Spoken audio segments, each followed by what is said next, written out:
Kingdom since taking office. It is the first of an Indian Prime Minister ये in पहली almost bar a है कि decade, एक and Hindustani it's a real प्रधानमंत्री opportunity to 10 open a साल new के बाद chapter in the relationship between our two हम चाहते countries. हैं कि I believe we are already natural partners. As the world's oldest democracy and the world's largest democracy, we share so many of the same values. And the ties between our people bind us together. With 1.5 million people of Indian origin living here in the UK, the second largest Indian diaspora anywhere in the world. Yet I do not believe that we're realising the true potential of this relationship. And that is what Prime Minister Modi and I want to change. We want to forge a more ambitious, modern partnership, harnessing our strengths and working together for the long term to help shape our fortunes at home and abroad in the 21st century. As leaders, we share similar priorities to create jobs and opportunities for all, to protect our people from terrorism, and to tackle global challenges like climate change. And it makes sense to work together on these issues.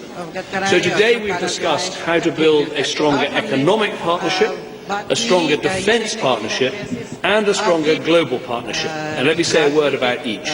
First, our economic partnership. Britain is the biggest major investor in India, bigger than the USA. British businesses already support nearly 700,000 jobs in India. And India invests more into the UK than it does in the rest of the European Union combined, creating almost 8,000 new jobs here last year alone. And during this visit, British and Indian companies are announcing new collaborations, together worth more than £9 billion. But I think there's scope to go much further. Today we've discussed Prime Minister Modi's vision for India to transform its economy, building 100 smart cities, increasing the skills of 500 million young people, providing around-the-clock electricity for all, building 10,000 kilometres of roads. These are immense projects, and we've talked about how Britain can help to transform this vision into a reality. We want to become your #1 partner for securing the finance needed for this ambitious plan, making London the world's centre for offshore rupee trading. We're getting that started with plans already in place today to issue over £1 billion of bonds right here in London, including the first ever government-backed rupee-denominated bond to be issued internationally. We want British companies with their world-class consulting, project management and engineering skills to help you plan, design and build these new cities. So I'm delighted we've agreed a new 5-year partnership to develop 3 cities, Amaravati, Indore and Pune. We want UK and Indian scientists to work together to develop the low-cost, low-carbon energy that's vital for the future, and that's why we're establishing a new £10 million joint research collaboration into new technologies. We want our companies to truly make in India, and that's why we're reinvigorating our forum of business leaders who we'll see tomorrow. Second, we've agreed to establish a stronger, broader defence and international security partnership. All countries have a right to self-defence, and we want to assist India, the world's largest defence importer, to modernise her capabilities. We'll establish a new government-to-government framework to help make this happen. This will also mean increasing cooperation on new technologies and new capabilities like cyber, like our aircraft carriers too. We will deploy a Royal Navy warship to the Bay of Bengal next February to take part in India's first major international gathering of warships for a number of years. And we'll work together to better protect ourselves from new and emerging threats, such as cyber attacks, with the UK helping to establish a new centre to train 1 million Indian cybersecurity professionals and offering assistance to set up a new Indian cybercrime unit.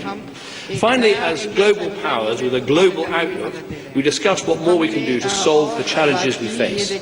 The UK firmly supports permanent membership for India on the United Nations Security Council. International institutions need to reflect the world as it is today in order to maintain relevance and to support the rules-based system that benefits us so much. Today we agreed on the vital importance of securing an ambitious global deal in Paris later this year that keeps our goal of limiting global warming by 2050 to 2 degrees within reach. And we discussed what more we can do to support free trade in particular by accelerating talks on a free trade deal between the EU and India, which could benefit more than 1.7 billion people and be worth over £15 billion each year to the EU and India combined. So we've had some excellent discussions here today, and I look forward to more this evening and, of course, tomorrow as well. We both have big ambitions for the relationship between our countries. We want a modern, essential partnership, founded on old ties, but defined and fueled by the modern, diverse, dynamic countries that we are both today. Thank you. Prime Minister Modi. Thank you, Pradhanmantri ji.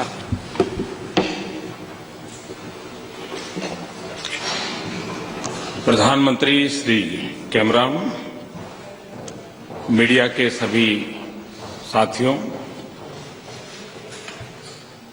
प्रधानमंत्री Cameron अपने भारत और Britain के संबंधों के प्रति जो उत्साह और आशावादी दृष्टिकोण दिखाया है, उसके लिए मैं आपका आभार प्रकट करता हूं। आपने भारत और ब्रिटेन के संबंधों को सशक्त करने में बड़ा योगदान दिया है। मैं आपके गर्मजोशी से भरे स्वागत और भारत यूके संबंधों को सशक्त बनाने के आपके योगदान के लिए आपका धन्यवाद करता हूं। आपके निमंत्रण के लिए, आपके आदर सत्कार के लिए, जिस प्रकार से आपने मेरे लिए समय दिया है, उसके लिए मैं आपका आभारी हूं। यूके की यात्रा यहां पर आने से पर मुझे बहुत प्रसन्नता है। यह संबंध भारत के लिए महत्वपूर्ण है। ऐतिहासिक तौर पर हम एक दूसरे के भलीभांति परिचित हैं। हमारे लोगों के बीच संबंध अतुलनीय है। हमारे मूल्य एक समान है और इससे हमारे संबंधों को विशेष स्वरूप मिला है। हर क्षेत्र में हमारी साझेदारी वाइब्रेंट है और हमारे संबंधों में निरंतर विस्तार हो रहा है, जैसे ट्रेड और इन्वेस्टमेंट, डिफेंस और सिक्योरिटी, शिक्षा और विज्ञान, क्लीन एनर्जी और स्वास्थ्य, टेक्नोलॉजी और इनोवेशन, कला और संस्कृति। अंतर्राष्ट्रीय स्तर पर हमारे साझे हित हैं, जो हम दोनों देशों के लिए महत्वपूर्ण है। आज हमने निर्णय लिया है कि हम अपने पॉलिटिकल डायलॉग को और घनिष्ठ बनाएंगे और नियमित रूप से बायलैटरल समिट करेंगे। हमारे साझे मूल्यों के आधार पर विश्व के अन्य क्षेत्रों में भी विकास के लिए साझेदारी को शुरू करेंगे और साथ ही साथ हर क्षेत्र में अपने द्विपक्षीय सहयोग को और अधिक गहरा बनाएंगे। आज हमने सिविल न्यूक्लियर एग्रीमेंट पर हस्ताक्षर किए हैं। ये हमारे आपसी विश्वास का प्रतीक है और हमने क्लाइमेट चेंज का सामना करने के लिए हमारे दृढ़ संकल्प का परिचय भी दिया है। भारत के global centre for clean energy partnership में सहयोग पर समझौता हुआ है। इससे वैश्विक न्यूक्लियर इंडस्ट्री में सेफ्टी और सिक्योरिटी और मजबूत होगी। यूके के साथ रक्षा और सुरक्षा को हम बहुत मूल्यवान मानते हैं, जिसमें डिफेंस ट्रेड और नियमित ज्वाइंट एक्सरसाइज भी शामिल है और यह साझेदारी निरंतर बढ़ती रहेगी। मुझे बहुत प्रसन्नता है कि फरवरी 2016 में भारत में होने वाली इंटरनेशनल फ्लीट रिव्यू में यूके भी शामिल होगा। भारत डिफेंस के आधुनिकीकरण पर बल दे रहा है और इसके लिए हम डिफेंस मैन्युफैक्चरिंग को मेक इंडिया के मिशन में प्राथमिकता दे रहे हैं। मेरा विश्वास है कि यूके हमारे इस मिशन में एक महत्वपूर्ण साझेदार होगा। इकोनॉमिक पार्टनरशिप हमारे संबंधों का एक अहम और मजबूत स्तंभ है। मेरा विश्वास है कि ये संबंध आने वाले समय में बड़ी तेजी से आगे बढ़ेंगे, क्योंकि भारत में अपार संभावनाएं हैं और ब्रिटेन में आर्थिक क्षमता और सामर्थ्य है। यूके भारत में तीसरा सबसे बड़ा निवेशक है। भारत यूके में जितना निवेश करता है वो बाकी ईयू देशों में निवेश से अधिक है। भारत में यूके के निवेश के प्रस्ताव के लिए हमने भारत में एक फास्ट ट्रैक मैकेनिज्म की व्यवस्था बनाने का निर्णय लिया है। हम इंडिया यूके सीईओ फोरम के पुनर्गठन का स्वागत करते हैं। लंदन के फाइनेंशियल मार्केट का फंड रेज करने के लिए हम और अधिक प्रयोग करने वाले हैं। मेरे लिए प्रसन्नता का विषय है कि हम भारतीय रेल के लिए लंदन में रेलवे रूपी बॉन्ड जारी करने जा रहे हैं। यह एक तरह से स्वाभाविक है कि भारतीय रेल की यात्रा यहीं से शुरू हुई थी। अगले 2 दिनों में हमारे बिजनेस सेक्टर के साथ होने वाली एंगेजमेंट्स का मैं उत्सुकता के साथ इंतजार कर रहा हूं और हम बिजनेस सेक्टर से कई महत्वपूर्ण अनाउंसमेंट्स की अपेक्षा करते हैं। मुझे प्रसन्नता है कि हमारी सरकार और प्राइवेट सेक्टर दोनों में के बीच क्लीन एनर्जी और क्लाइमेट सहयोग में प्रगति हुई है। यह क्षेत्र महत्वपूर्ण भी है और इसमें अपार संभावनाएं भी हैं। भारत ने क्लाइमेट चेंज पर जो एक व्यापक महत्वाकांक्षी राष्ट्रीय योजना बनाई है, उसमें हमारे द्विपक्षीय सहयोग से लाभ पहुंचेगा। हम आशा करते हैं कि पेरिस में होने वाले सम्मेलन में UN convention on climate change के फ्रेमवर्क के अंतर्गत ठोस परिणाम निकलेंगे और विश्व सस्टेनेबल और लो कार्बन भविष्य के लिए एक निर्णायक रास्ता तय होगा। आज कई और क्षेत्रों में ठोस परिणाम निकले हैं जिसका भारत की राष्ट्रीय प्राथमिकता से संबंध है। इनमें स्मार्ट सिटीज, स्वास्थ्य, रिवर क्लीनिंग, स्किल और शिक्षा शामिल है। हम इस बात पर सहमत हैं कि सभी क्षेत्रों में हमारी साझेदारी के लिए टेक्नोलॉजी, रिसर्च और इनोवेशन मजबूत नींव प्रदान करेंगे। हम दोनों देश अपनी इस साझेदारी से जनता के लिए नए अवसर पैदा करेंगे और समृद्धि बढ़ाएंगे। साथ ही साथ साझे हितों को प्राप्त कर पाएंगे और अपनी चुनौतियों का ठीक से सामना कर सकेंगे। जैसे एशिया में शांति और स्थिरता, विशेष करके दक्षिण और पश्चिम एशिया में सामुद्रिक सुरक्षा, साइबर सुरक्षा तथा आतंकवाद और अतिवाद, इन सभी विषयों पर मैं और प्रधानमंत्री कैमरॉन आज और कल चेकर्स में और विस्तार से बात करने वाले हैं। अंत में यूएन सिक्योरिटी काउंसिल में भारत की स्थायी सदस्यता और अंतर्राष्ट्रीय एक्सपोर्ट कंट्रोल रीजन में भारत की सदस्यता के लिए ब्रिटेन के महत्वपूर्ण सामर्थ्य के लिए प्रधानमंत्री कैमरॉन का आभार व्यक्त करना चाहता हूं। आज पार्लियामेंट में संबोधन करने का मुझे सम्मान मिला है। उसके बाद मैं इंडिया यूके बिजनेस समिट को संबोधित करूंगा। इन दोनों अवसरों पर भारत और भारत ब्रिटेन संबंधों पर विस्तार से अपने विचार प्रकट करूंगा। हमारे स्ट्रेटेजिक पार्टनरशिप के लिए आज हमने एक बोल्ड और महत्वाकांक्षी विजन रेखांकित किया है और जो निर्णय हमने आज लिए हैं यह इस विजन को पाने के हमारे दृढ़ विश्वास और प्रतिबद्धता को दर्शाता है।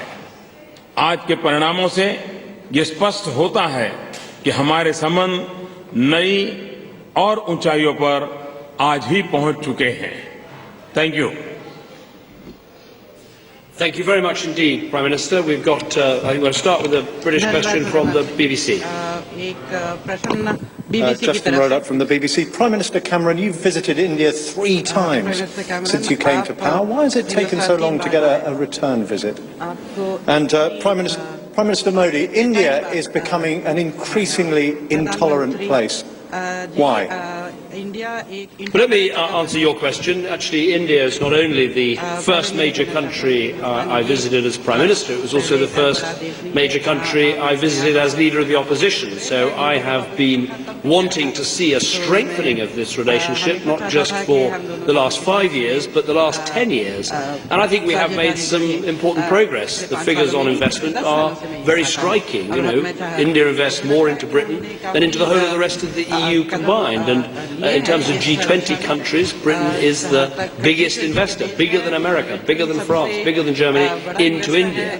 But I think where we agree is that we shouldn't rest on our laurels. We should try and raise our sights and look at these projects like smart cities, like Digital India, like Clean India, where we can bring expertise and really forge a partnership. India soon will be the third largest economy in the world. Britain is the fifth largest economy in the world. We have, I think, real potential.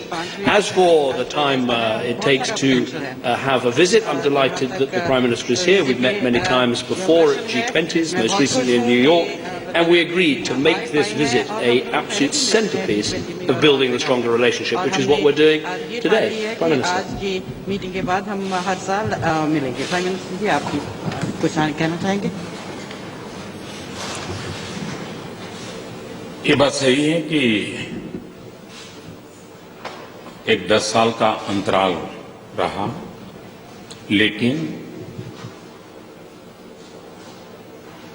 मेरे कार्यकाल में ही पिछले 1 साल में 11 मंत्री भारत से यहां आए और 11 मंत्री यहां से भारत आए, और इसलिए भारत और ब्रिटेन का जो संबंध है, विकास की जो नई ऊंचाइयों पर जाने का सामूहिक प्रयास है, वो निरंतर चल रहा है।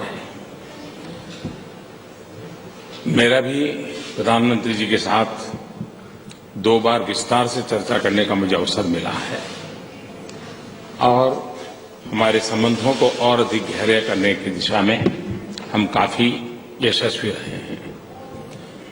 आपने और एक विषय सवाल जो पूछा है, भारत ये बुद्ध की धरती है, भारत ये गांधी की धरती है, और इसलिए हमारे संस्कारों में एक बात हमारी रगों में है कि समाज के मूलभूत मूल्यों के खिलाफ किसी भी बात को भारत स्वीकार नहीं करता है, और इसलिए हिंदुस्तान के किसी भी कोने में कोई भी घटना घटे, भारत के लिए वो घटना 1 हो या 2 हो या 3 हो, 125 करोड़ के देश में एक घटना का महत्व है कि नहीं है, ये हमारे लिए मायना नहीं रखता है। हमारे लिए हर घटना गंभीर होती है, हम इसको किसी भी हालत में टॉलरेट नहीं करते हैं।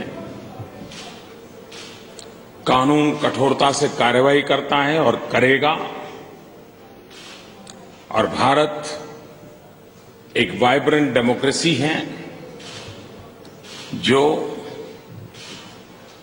संविधान के तहत सामान्य से सामान्य नागरिक के जीवन को हर प्रकार की सुरक्षा, उसके विचारों की रक्षा, उससे प्रतिबद्ध है, और इस काम पर हम कमिटेड हैं।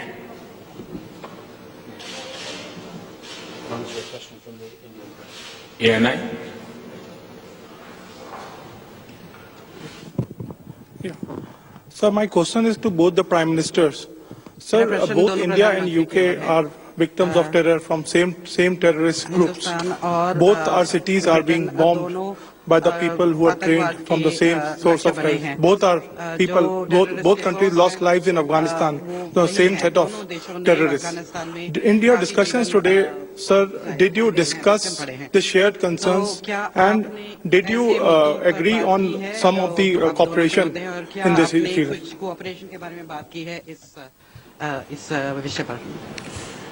धन्यवाद। आतंकवाद के प्रति आपने जो चिंता जताई, ये चिंता मानवतावाद में विश्वास करने वाले हर किसी की चिंता है। और मैं आज इस बात को बड़े संतोष के साथ कहना चाहता हूं कि यूनाइटेड नेशन में आतंकवाद के मुद्दों को लेकर के जितने इनिशिएटिव लिए गए हैं, उसमें भारत और ब्रिटेन दोनों कंधे से कंधा मिलाकर के हर चीज में इनिशिएटिव लिया है। अफगानिस्तान में ब्रिटेन के काफी सैनिकों ने अपना जीवन दिया है, तो भारत ने भी कई अपने अच्छे अफसरों को वहां गंवाया है। हम दोनों देश ऐसे हैं कि जो आतंकवाद के कारण परेशान है और इसलिए आतंकवाद के खिलाफ लड़ना ये एक या दो या तीन देशों का विषय नहीं है, ये मानवतावादी हरेक की जिम्मेवारी है। आज आतंकवाद इस प्रकार से फैला है, उसकी कोई सीमाएं नहीं, उसकी कोई भूभाग नहीं है। हर दिन नए संगठन के नाम से जन्म लेते हैं, हर दिन नए इक्विपमेंट उनके हाथ में आते हैं। अब आतंकवादी को इक्विपमेंट मैन्युफैक्चरिंग तो करते नहीं है। सबसे पहले महात्मा गांधी कहते थे कि न्याय तब आता है जब आपको ज्ञान हो कि अन्याय किसको कहते हैं। हम टेररिस्ट किसको कहते हैं, टेररिस्ट को मददगार कौन है। यूनाइटेड नेशन में इसके संबंध में एक प्रस्ताव है, उसकी परिभाषा करने के लिए। वो अभी तक उसका कोई निपटारा नहीं हो रहा है, वैसे ही लटका पड़ा है। और इसमें हम और ब्रिटेन दोनों शरीक हैं कि उसकी व्याख्या होनी चाहिए। और इसलिए मानवतावादी शक्तियों ने एक होना चाहिए। जो टेररिस्ट हैं, जो टेररिस्टों को मदद करते हैं, वो उन शक्तियों को आइसोलेट करना चाहिए और मानवता की रक्षा करने के लिए हम सब ने मिलकर के प्रयास करना चाहिए। Thank you. I would simply add that we have had preliminary discussions today about the terrorist threat that we both face. We're going to have intensive discussions tomorrow morning on exactly this issue.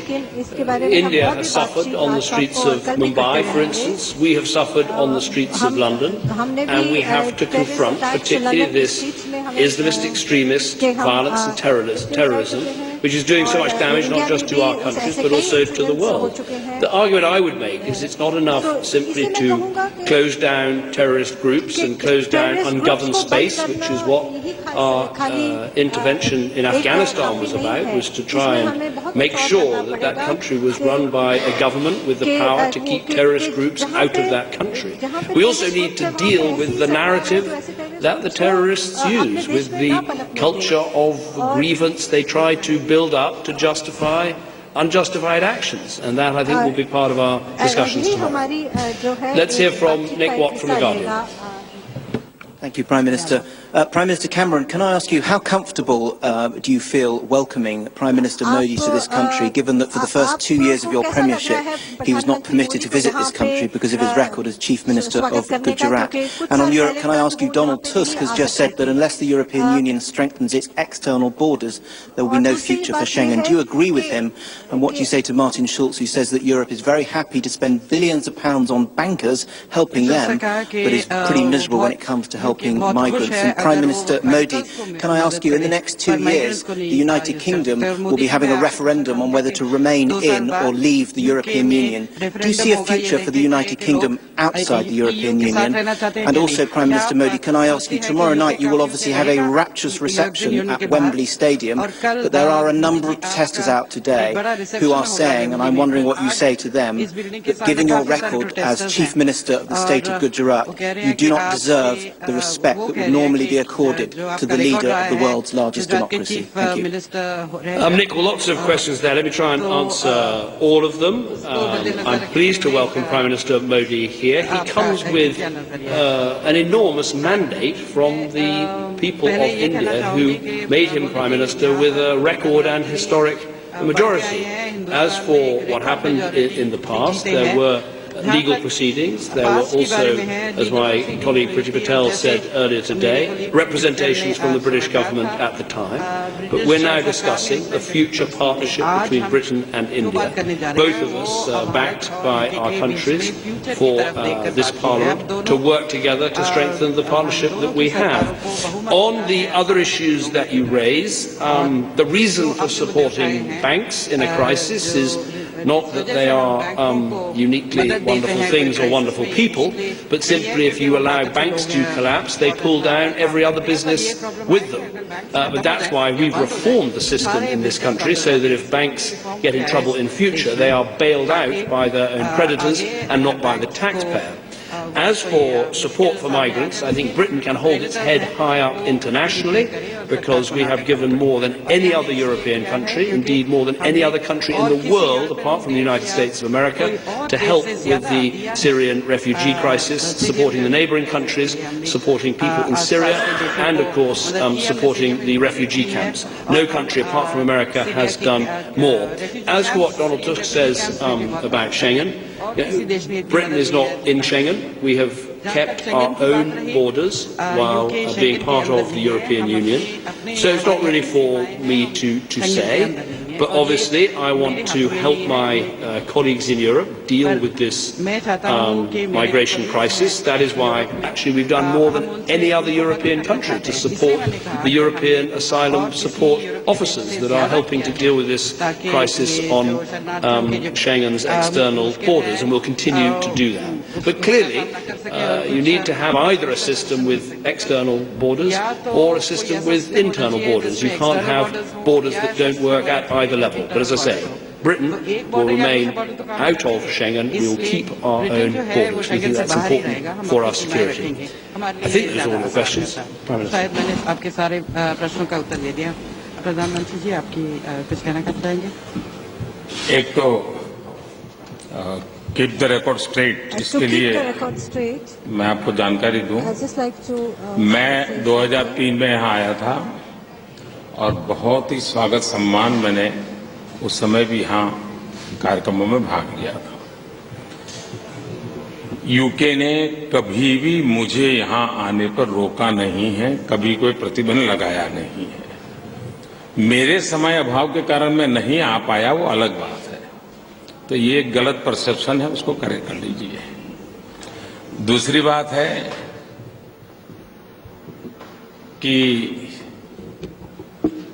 2 साल के बाद referendum होगा। मैं मानता हूं कि यहाँ के नागरिक बहुत समझदार हैं, मुझे उनको कोई टिप देने की जरूरत नहीं है। लेकिन जहां तक भारत का सवाल है, यूरोपियन यूनियन का हमारा अगर कोई प्रवेश द्वार है तो ब्रिटेन है, और हमारा सबसे आर्थिक कारोबार किसी के साथ है तो ब्रिटेन के साथ है। हम इसी प्रवेश द्वार से यूरोप के बाकी देशों में जा रहे हैं। तो हमारा तो भला यही है कि हम तो ब्रिटेन को हमारा ही प्रवेश द्वार मान करके ही आगे बढ़ना चाहेंगे।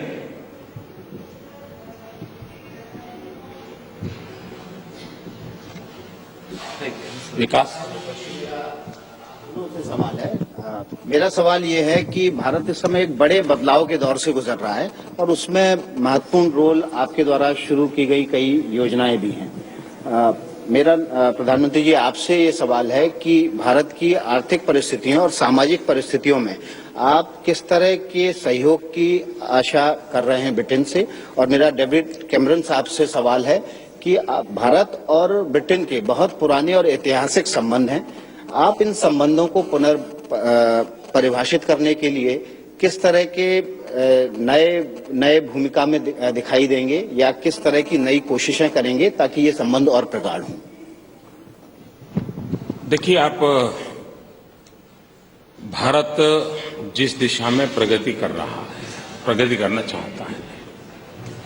जैसे हमारा एक छोटा सा उदाहरण देता हूं। हमारे यहाँ टेली डेंसिटी बहुत है, करीब 27-28 हजार टावर हैं और वे डीजल का उपयोग करते हैं। हमें डीजल इंपोर्ट करना पड़ता है, क्लाइमेट के लिए तकलीफ पैदा करते हैं। यूके के पास हाइड्रोजन फ्यूल सेल्स की टेक्नोलॉजी है। हम चाहते हैं कि भारत को ये टेक्नोलॉजी उपलब्ध हो, तो हमारी ये जो 27-28 हजार टावर है, जो निकट भविष्य में 40 हजार होने की संभावना है, तो हमें डीजल इंपोर्ट करना पड़ता है, उससे हम मुक्ति होगी। एनवायरमेंट की हम मदद कर पाएंगे, ये टेक्नोलॉजी हमें काम आएगी। हमारे यहाँ कोल माइनिंग होता है, अब कोल को हम ग्रीन टेक्नोलॉजी से कैसे कोल माइनिंग करें, कोल गैसिफिकेशन कैसे करें, हम क्लीन एनर्जी की दिशा में कैसे जाएं। स्किल डेवलपमेंट, यूके ने कॉम्प्रिहेंसिव स्किल डेवलपमेंट की दिशा में बहुत काम किया है। हेल्थ सेक्टर में अच्छे अस्पतालों की दिशा में यूके ने काम किया है। इन सारे विषयों पर चर्चा हुई है और ये सारी बातों में भारत के गरीब से गरीब व्यक्ति को किस प्रकार से वैश्विक संबंध काम आ सकते हैं, वैश्विक पूंजी निवेश कैसे काम आ सकता है, उस दिशा के हमारे प्रयासों में आज मेरी यूके की इस यात्रा से मैं विश्वास से कह सकता हूं कि इन सारे विषयों को हम सफलतापूर्वक आगे बढ़ाएंगे। Thank you. I would say I see this as a modern dynamic partnership. That's what we've been talking about. I think it's probably true that for years the relationship between Britain and India was in some way imprisoned by the past. I think sometimes in recent years it's been imprisoned by misconceptions that trade with India is simply about outsourcing. Look at the relationship today. If someone had told you 20 years ago one of the most successful car manufacturers in Britain expanding and selling all over the world would be a combination of Indian capital and British design and manufacturing expertise, people would say, really, is that going to happen? Well, that's what Jaguar Land Rover, just one example, is all about. So I think it's time to set this relationship free from those misconceptions and from the past and recognize that this is a modern dynamic partnership of two countries who face similar challenges. How do we get growth and prosperity? How do we combat terrorism? How do we ensure a green environment for our future and our children? Those are the things that we're now talking about. And I think the excitement is that with Prime Minister Modi's vision of smart cities, of clean India, of digital technology, of skilling up tens of millions of young people in India, there are huge opportunities for Britain to play a part in building that future together. And that's why we are so I think excited today to be signing so many different agreements across such a wide range of areas, demonstrating this is a truly modern and dynamic partnership.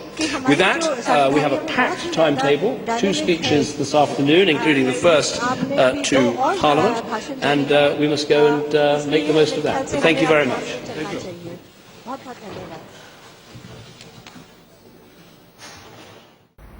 Okay, we'll go back to that story now and speak to Kamaljeet Sandhu. Kamaljeet, the protest march, the protest by Sikh radicals has been a cause of concern for the Indian authorities. In fact, the PMO was even warned of, Sikh radicalism, by various groups. So what exactly is the Indian government planning to take up with their British counterpart?